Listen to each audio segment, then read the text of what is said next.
Kalira stood alone in the quiet chamber, the soft blue lights of the Virilan Council glowing above her. The room was silent, cold, and too clean, like everything in her world. Her hands trembled slightly, though she kept her face calm. Virilans were not allowed to show emotion. Emotion was weakness, imperfection. A voice spoke from the wall. Not a person, just a machine that carried the council's words. Kalira, your genetic reports are final. Your breeding functions have failed. You are declared defective. The words hit her harder than she expected. She had known this might happen. But hearing it felt like something inside her had broken. You are to be removed from the cradle. You no longer serve purpose. That was it. No one argued. No one looked at her. Not even her mother, who sat in the back row, silent as stone. In the Virilan Ascendancy, every citizen had a role, a function. If your body failed to support the next generation, you were labeled unworthy. Cast out. 2 silent guards walked in. They didn't touch her. They didn't have to. Kalira followed them. She felt like her legs moved on their own, like her mind had floated away from her body. This was her end, not of life but of meaning. They brought her to the edge of the city. Giant silver towers stretched high into the clouds behind her, shining with beauty. But now they were just memories. The transport pod hummed as she stepped inside. No words were spoken. The door closed. The sky turned dark as they rose into orbit. Aurealis 7 was not a bad planet. It had trees, rivers, and air. But to the Virilans, it was a place for the forgotten. A place where they dropped those who no longer mattered. The pod landed with a soft thud in the middle of a wide red forest. The trees were tall and twisted, with bark like iron and leaves like blood. Kalira stepped out, her feet touching dirt for the first time in years, real ground. It felt strange. The pod lifted away and vanished into the sky. She watched it go, feeling her heart beat harder than it ever had before. It was really gone. No one was coming back. She was alone. Days passed.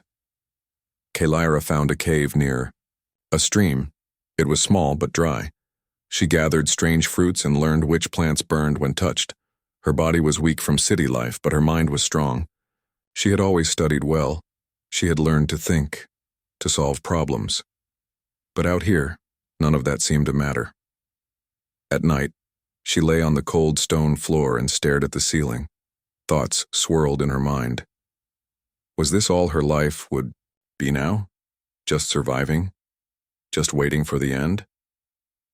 One evening, as the red sun dipped low and the sky turned violet, Kalira heard a strange sound in the distance. A low roar. She climbed a hill to see what it was. In the far sky, a burning object was falling. Fast. A ship. She watched, frozen, as it crashed into the forest not far away. Smoke rose into the air. Birds scattered. The ground shook beneath her feet. For a moment, she stood still.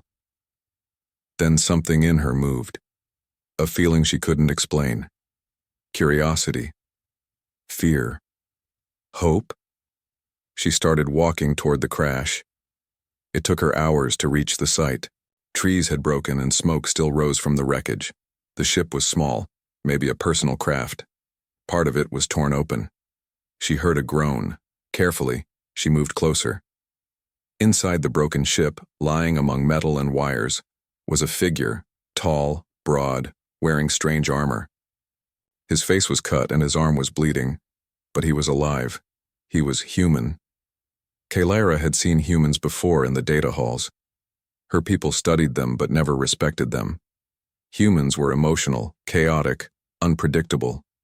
But this one looked so different from what she had imagined. He opened his eyes and looked at her. For a long moment, neither spoke. Then, in a soft, pained voice, he said, "Help, please." Kalira blinked. No one had asked her for anything since the day she was exiled. No one had looked at her like she mattered. Without a word, she stepped forward and began to help.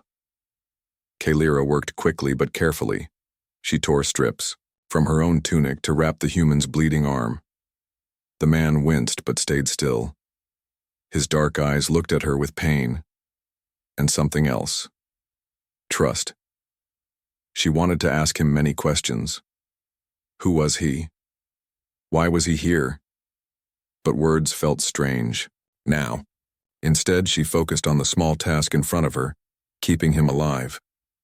After securing the bandage, she searched the wreckage for supplies. A few metal boxes held basic medical kits and water. She carried them back to her cave, helping the man to his feet.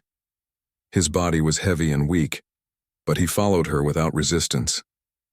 Inside the cave, she made a fire, careful not to let the smoke drift too far. The warmth was comforting. The human drank water slowly, then looked at Kalira and said, "Thank you. I'm Elias." "Kalira," she replied simply. For a moment they sat in silence. Elias seemed tired but alert, and Kalira felt a strange pull toward him. He was different from anyone she had ever met. No judgment, no cold calculations, just raw honesty. Days passed, and Kalira and Elias settled into an uneasy rhythm. Elias's wounds healed slowly, but his strength did not return quickly. Kalira taught him which fruits were safe, where fresh water could be found, and how to move quietly through the red forest. Elias, in turn, told stories about Earth, the blue planet where humans came from. He spoke of vast oceans, green forests, and cities full of lights and noise. Kalira listened with fascination. Her world was different, perfect, planned, controlled. Earth sounded wild and full of life. One evening around the fire, Elias said, "You have a strong spirit, Kalira. You survive out here where others would give up." She smiled faintly. "I was thrown away. No one here wants me." Elias looked surprised. "Thrown away? Why?" She explained the Viralan laws, the genetic tests, the rejection, the exile. Elias frowned deeply. "That's terrible," he said. "No one should be cast aside like that." Kalira nodded. "To them I'm broken, defective, but I still live." Their conversations grew deeper. Kalira began to ask about human families, about children and parents. Elias's eyes softened. "I had a son," he said quietly. "Lost him in a war far. From here, that pain, it never leaves you." Kalira felt an ache inside. She had never been allowed to have children or build a family. Her people valued genes above love. The idea of losing a child was new to her. "Is that why you fight? To protect those you love?" she asked. Elias nodded. "Yes, and to give hope to others, even when things seem hopeless." In the weeks that followed, Kalira and Elias became more than just survivors. They became companions. The loneliness that had weighed on Kalira for so long began to lift. But life on Aurealis 7 was not safe. One morning, Kalira noticed strange lights in the sky, small drones moving fast and silent. She knew what they meant. The Virellan ascendancy had found her. She warned Elias. "They are coming. We must prepare." Elias studied the drones through his makeshift binoculars. "They want you back or worse." Kalira's hands clenched. "I will not go back to them." Together they began making traps around the cave and clearing the nearby forest for better visibility. Elias used parts of his damaged suit to build simple defenses. When night fell, they waited. The forest was silent, except for the occasional sound of distant engines. Suddenly, lights flashed through the trees. Virellan drones swept down like silent hawks. Kalira and Elias moved quickly, using their traps and makeshift weapons to fight back. Elias took a hit in his side but kept moving. Kalira's heart pounded, but she refused to give in. During the fight, Kalira realized she needed help beyond weapons. She hacked into the Viralan drone's signals using Elias's tech and her own knowledge. Her fingers flew over the console she had built from scraps. She sent a message to the approaching fleet, broadcasting not just her location, but her story. I am Kalira, she said in her native tongue, and then in Elias's human language. I am not broken. I am more than genes and tests. I am life. I am hope. The message spread quickly, reaching other ships and systems. It was a call for understanding, for change. The drones retreated. The fleet above paused, unsure. Kalira and Elias were alive. Exhausted, they sat by the dying fire. Elias reached for Kalira's hand. You have done something incredible, he said softly. You made them listen. Kalira smiled for the first time in a long while. Maybe they will understand. Together they watched the stars above, knowing this was only the beginning. The sun rose over the red forest of Oriolis 7, casting soft light through the iron-like trees. Kalira and Elias sat near the small fire, feeling the quiet morning around them. The night's battle was over, but their lives had changed forever. Kalira looked at Elias and smiled faintly. We survived, she said. Elias nodded, his eyes tired but steady. We did, together. For the first time since her exile, Kalira felt hope, but she also knew their danger was not gone. The Virellan ascendancy had powerful ships in orbit, watching and waiting. Still, Elias had taught her something new. Life was not just about following rules or being perfect. It was about connection, feeling, and courage. Days passed slowly, but Kalira and Elias grew closer. Elias had many questions about the Virellan people, how they lived, what they believed, why they judged so harshly. Kalira tried to explain. We value strength and perfection. Genes decide everything. Those who do not meet the standards have no place. Elias shook his head. That sounds lonely. No one should be judged only by what their body can do. Kalira thought about her own life, how she had been loved by no one except herself, how the council had thrown her away like trash. But humans are different, Elias said. We believe in family, not just the family we are born into, but the family we choose. Kalira listened closely. She wanted to understand this strange, new idea. Family is love? She asked quietly. Yes, Elias said with a gentle smile. It's love, care, and trust. Even if you are not related by blood. Kalira looked up at the sky, stars still visible in the fading night. She thought about her own loneliness and the emptiness that had filled her since she was cast out. Could I have a family? She whispered.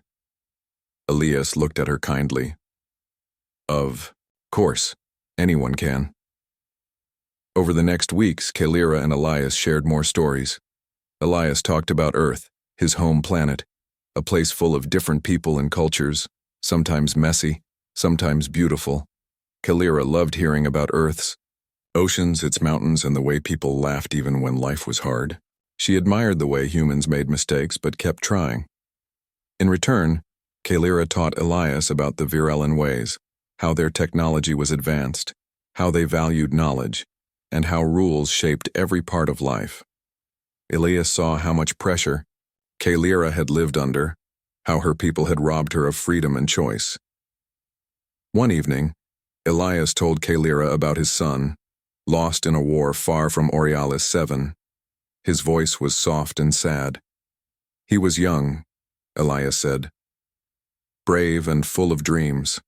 I never got to say goodbye. Kalira's heart ached for him. She reached out and took his hand. I'm sorry, she said. Elias smiled weakly. Thank you. But I fight now because of him.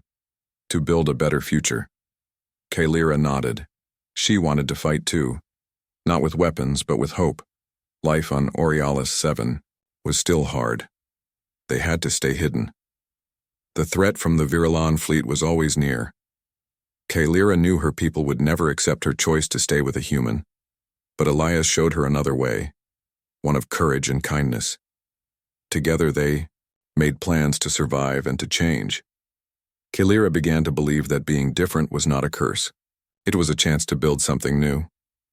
One day, while exploring the forest, Kalira found a small, strange plant she had never seen before. It had bright green leaves, and tiny yellow flowers. "This plant is special," she told Elias. "It can heal wounds." Elias smiled, impressed. "You are becoming a great teacher." Kalira laughed softly. "You are teaching me how to live." Their friendship grew stronger, built on trust and understanding. But the outside world was not silent. A Virelan scout ship landed nearby, searching.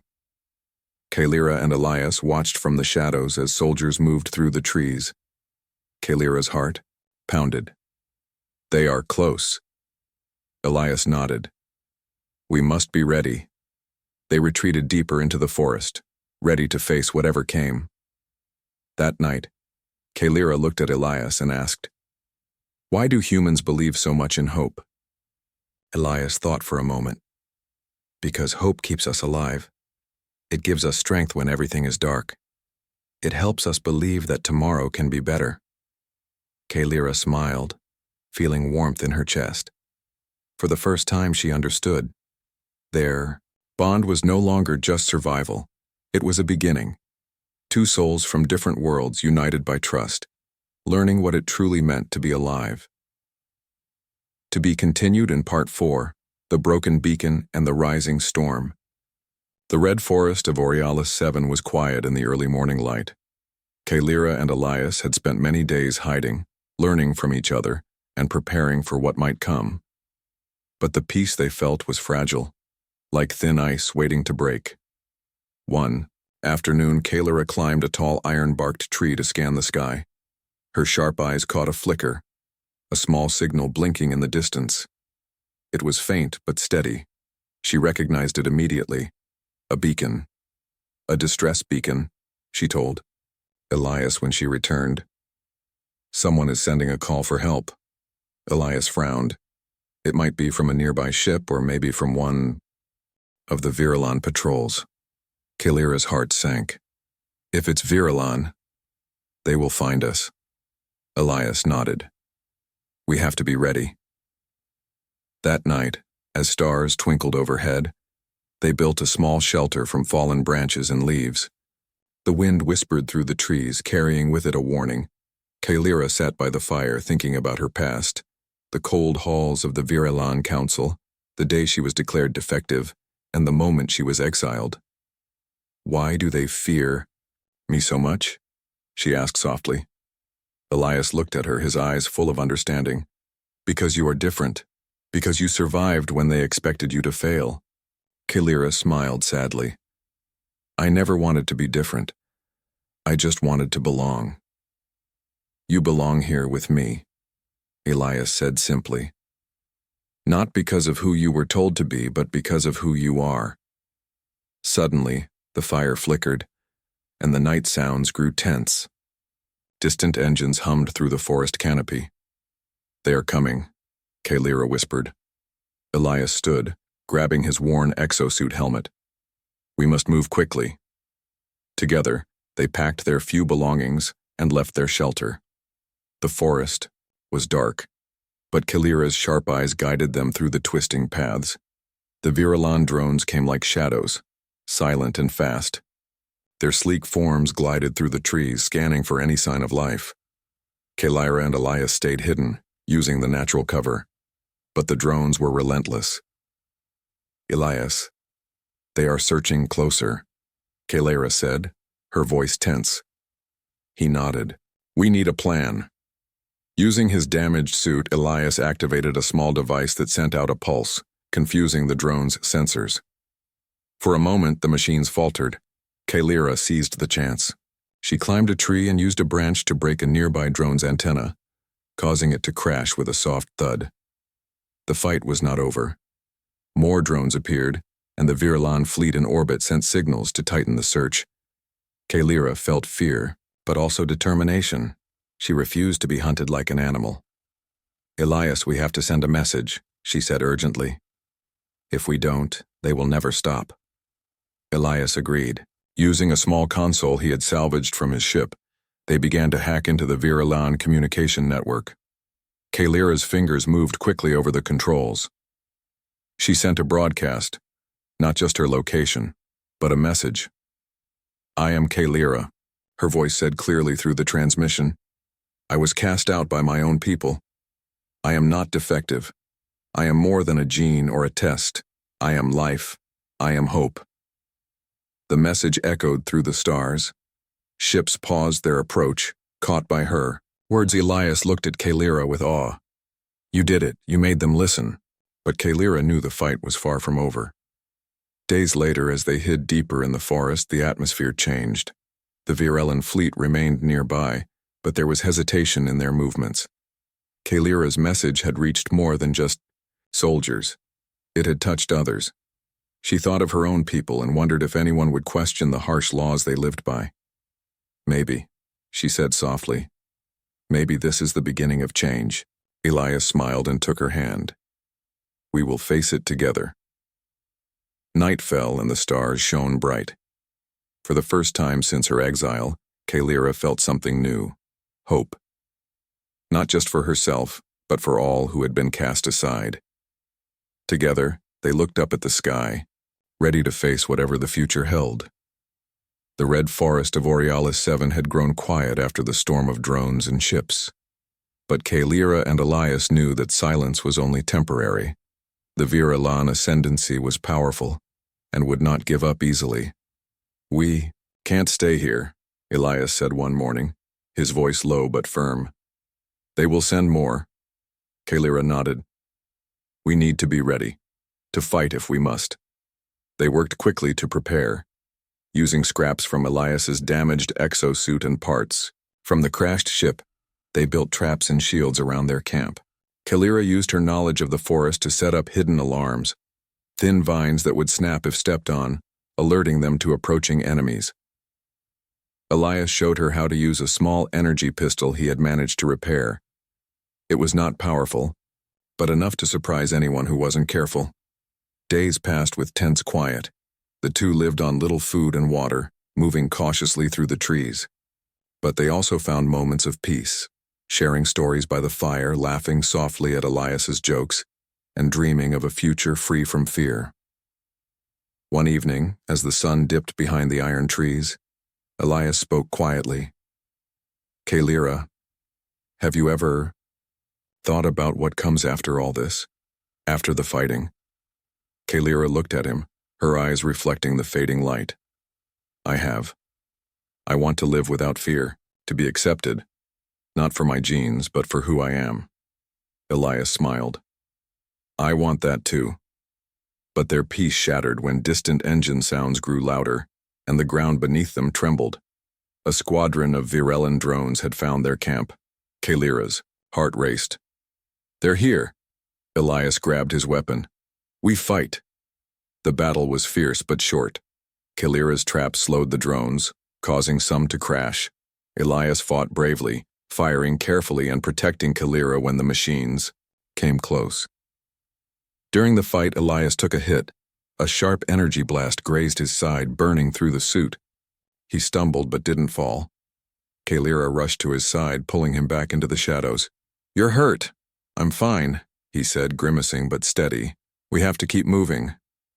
They knew they couldn't stay in one place any longer. The ascendancy forces would return in greater numbers. As the sun set, they packed what little they had left. Kaylira felt a heavy sadness. This world, this forest, had become her home. Leaving meant starting over again, but Elias placed a steady hand on her shoulder. We will find a place. Together.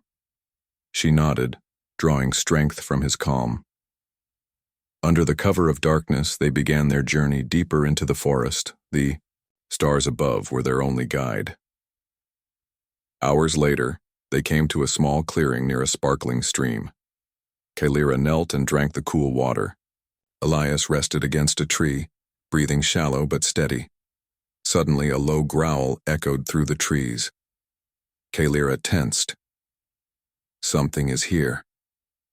From the shadows emerged a creature, large, covered in thick fur with glowing eyes.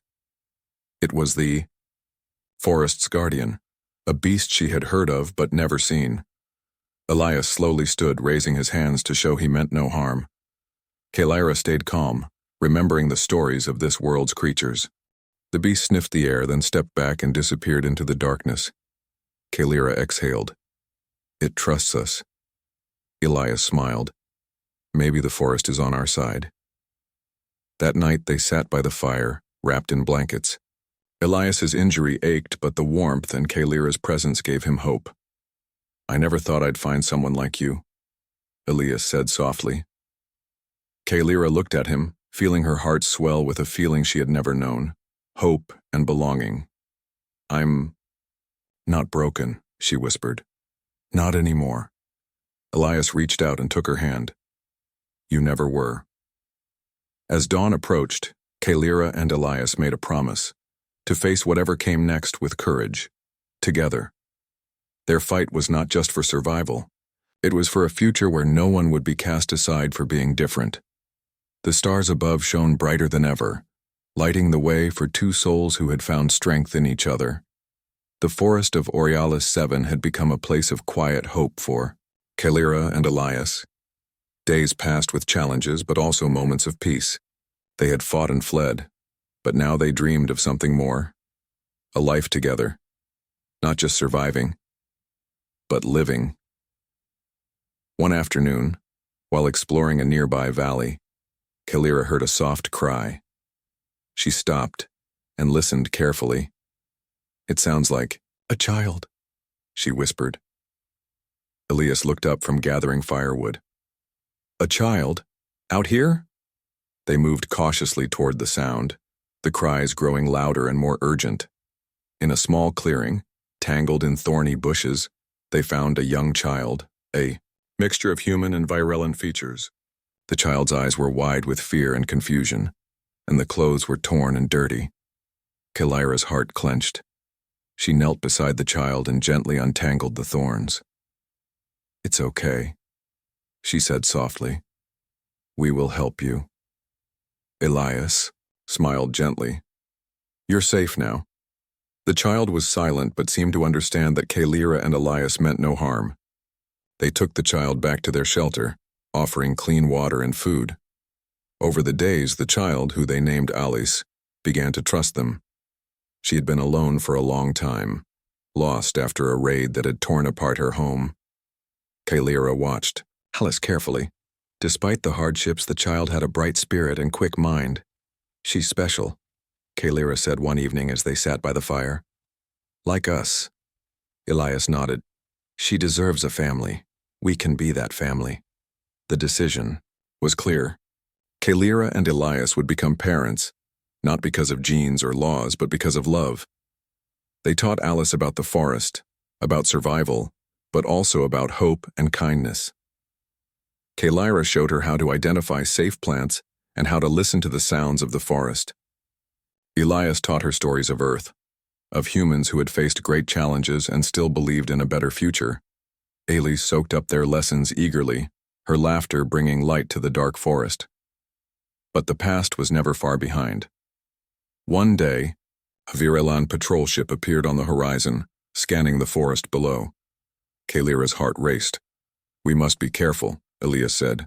They are still searching. Kalira hugged Alice close. We will protect her. They moved deeper into the forest, using their knowledge and traps to hide from the patrols. The fight for freedom was not over. As time passed, Kalira noticed a change within herself. The loneliness she had felt since exile began to fade. She was no longer just surviving. She was building a new life. She was a mother. For the first time, she understood that family was not about perfect bodies or genetic tests. It was about care, courage, and choice.